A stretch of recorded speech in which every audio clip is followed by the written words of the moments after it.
presidente da República em exercício, Geraldo Alckmin, declarou que o governo deve retomar a cobrança de imposto sobre compras internacionais de até $50.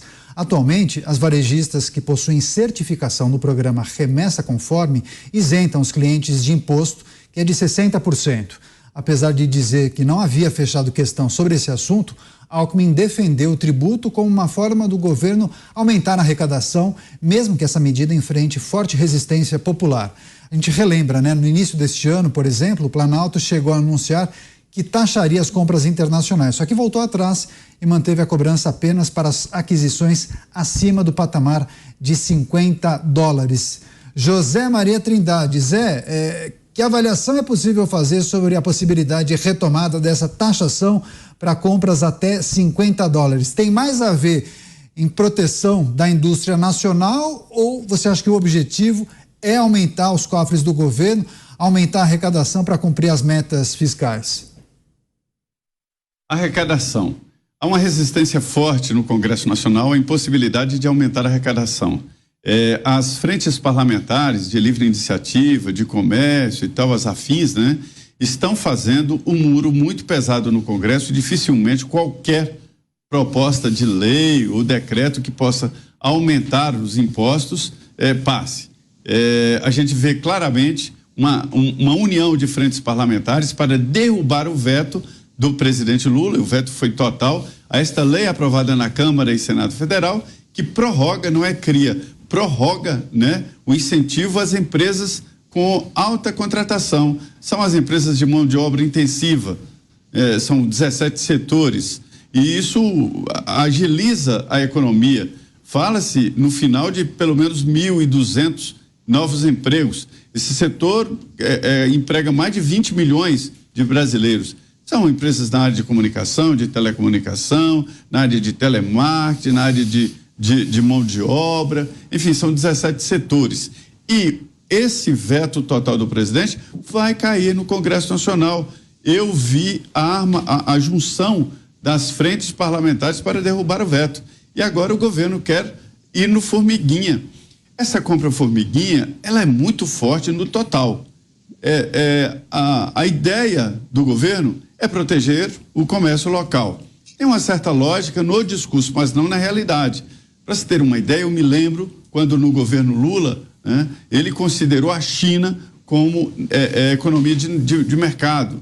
Isso impactou muito o produto brasileiro, principalmente vinho, calçados, quebrou Franca, na área de tecelagem, né? Arrebentou o Brasil.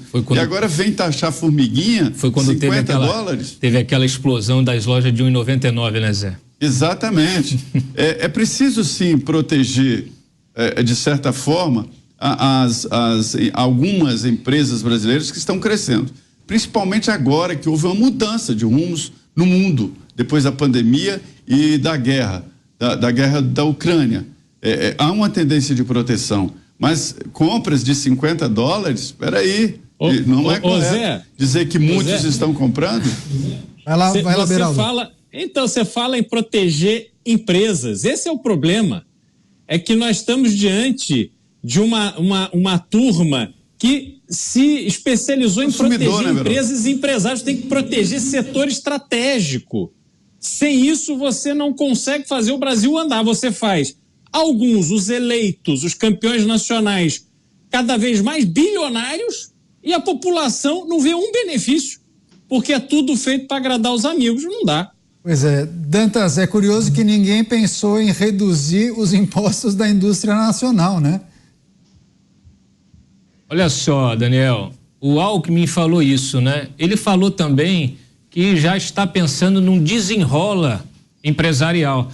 Então não faz o menor sentido. Olha, é como se você resolvesse escolher, você tem chega no cruzamento ali, você tem que ir para a esquerda ou para a direita e você quer ir para os dois lugares. Não é possível, né? Vamos taxar, vamos botar aí, taxar as compras, porque a gente precisa arrecadar. Aí do outro lado, assim, vamos aliviar aqui a barra, né, desses empresários que não pagam os seus impostos, porque a gente precisa ter uma relação bacana com eles. Não faz o menor sentido. Aliás, as políticas econômicas não estão fazendo sentido algum. É isso que está adiando, inclusive, até a formulação do orçamento do ano que vem, porque ninguém sabe exatamente como fechar a conta.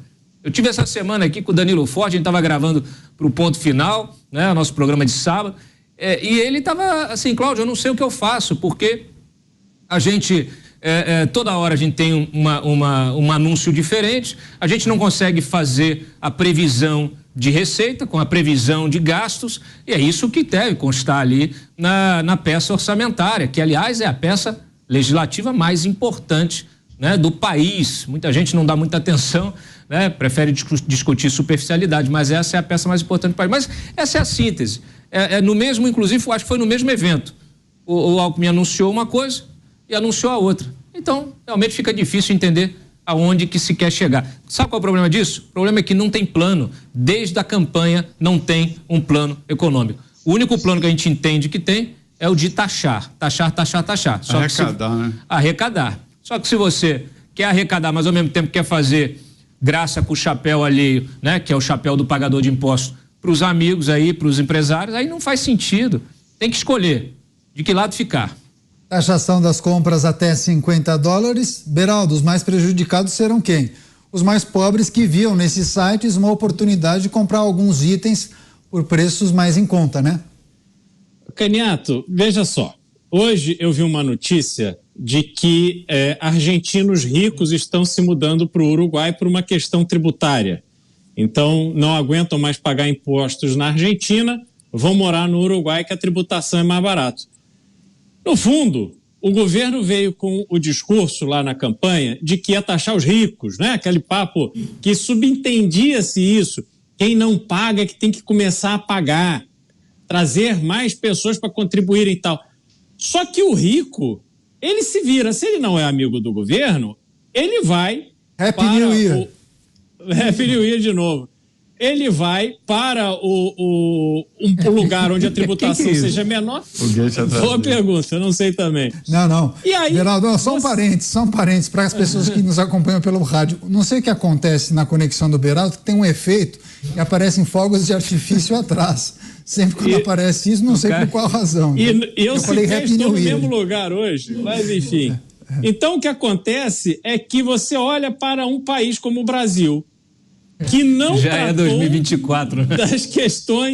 das questões relevantes do ponto de vista tributário, conforme eles disseram, de tributar o rico. Mas aí você pega o mais pobre e você vai tributar compras de menos de $50. Caniato, isso é passar a chave no Brasil. A gente colocou uma barreira intransponível para qualquer produto entrar no Brasil.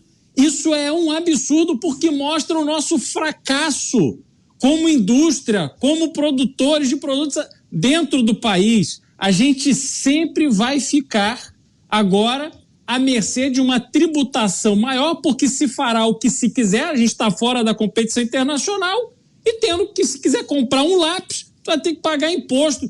Isso é uma loucura, isso é de uma visão medíocre que faz embrulhar o estômago de qualquer pessoa que tenha um mínimo de entendimento de conjuntura econômica. Muitas vezes o imposto será mais alto do que o valor do Cobra, produto. né? O computador cobra. É verdade. Mota, a taxação não pode acabar estimulando a sonegação, porque sempre se acha uma brecha de uma possibilidade para burlar o esquema, né? Isso aí já é um fenômeno conhecido pelos economistas, representado num gráfico chamado curva de Laffer.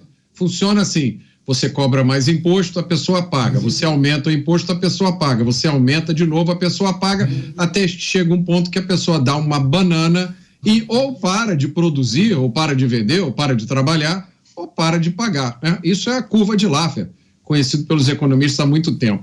Eu queria fazer duas observações. Primeiro, que nunca existiu lógica no sistema tributário. Qualquer pessoa que já abriu uma cópia do nosso código tributário e tentou entender, alguém que já estudou para concurso público, né, foi tentar entender a lógica do imposto, não existe lógica, meus amigos. Eles cobram o que querem, do jeito que querem, obrigam você ainda a ter uma série de rituais para pagar o imposto, e se você não pagar, você perde o bem ou vai preso. Essa é a lógica do sistema tributário. Acho difícil que isso vá mudar agora. O segundo ponto que eu queria fazer é o seguinte, eu vi os comentários do Dantas e do Zé Maria. Eu acho que tem duas hipóteses sobre o que está acontecendo hoje no Brasil. A primeira hipótese é a seguinte: ninguém tem a menor ideia do que está fazendo. Realmente não tem plano, não tem raciocínio, não tem nada. O cara acorda de manhã e pensa, olha, não, vou fazer um anúncio aqui de uma medida e se vira aí nos 30. Essa é a primeira hipótese. Ninguém tem a menor ideia do que está fazendo. Agora tem outra, que é a hipótese do projeto tradicional da esquerda. Meus amigos, a esquerda vive de sugar a riqueza dos outros. Tá? Margaret Thatcher já explicou, o projeto da esquerda acaba quando acaba o dinheiro das pessoas. Porque a esquerda não sabe gerar riqueza, ela só sabe dividir, ela só sabe extrair riqueza. Agora vocês escolhem qual dessas duas hipóteses aí é a pior. Pois é, agora, Zé Maria, esse tipo de debate e discussão não deveria acontecer no âmbito da reforma tributária, no Congresso Nacional, entre os parlamentares? Isso é um pouco acima da reforma tributária e da tributação interna, né? É verdade, alguns países, e existem até tribunais internacionais que julgam se um país está protegendo demais a sua... Todo país tem o direito de proteger alguns setores, mas se ele proteger de novo, fica desleal, né? E, por exemplo, os Estados Unidos já foram condenados contra reclamação do Brasil de proteção e de subsídio à agricultura, produtos agrícolas, né? Aí entra no mercado mais barato, mas não é o que está acontecendo. E o Brasil considerou a China como economia de mercado. Se é economia de mercado, tem que fazer concorrência, montar aqui empresas tão eficientes como na China. O que é impossível agora, mas no futuro poderá ser equivalente se houver um incentivo à criação de empresas. O que está acontecendo, na verdade, não é um planejamento industrial, não é uma proteção ao parque industrial brasileiro, mas uma vontade de arrecadar. E isso está muito claro. Neste sentido, não tem nada a ver o debate da reforma tributária. A reforma tributária vai unificar os impostos, a reforma tributária vai redefinir como se pratica impostos no Brasil. Essa taxação, isso não é imposto, isso é um pedágio para o produto entrar no Brasil, e um pedágio muito pesado. Pois é, o Zé Maria falou taxação de formiguinha, né? Pegar naquelas compras até $50. Isso deve ter um incremento importante na arrecadação, porque o governo quer arrecadar muito para conseguir cumprir aqueles dispositivos especificados ali no arcabouço fiscal, né, Dantas? Olha só, Daniel, mais uma vez, né, como que as políticas não fazem o menor sentido. Nós estamos aí vivendo esse drama, esse dilema. Nós temos pelo menos 11 itens da pauta econômica no Congresso neste momento, incluindo os PLs, incluindo os vetos que precisam ser analisados. E onde está o ministro da Fazenda? Está viajando. Vai ficar aí 10, 11 dias fora. O Paulo Guedes não saía de dentro do Congresso. Estou fazendo aqui uma comparação básica.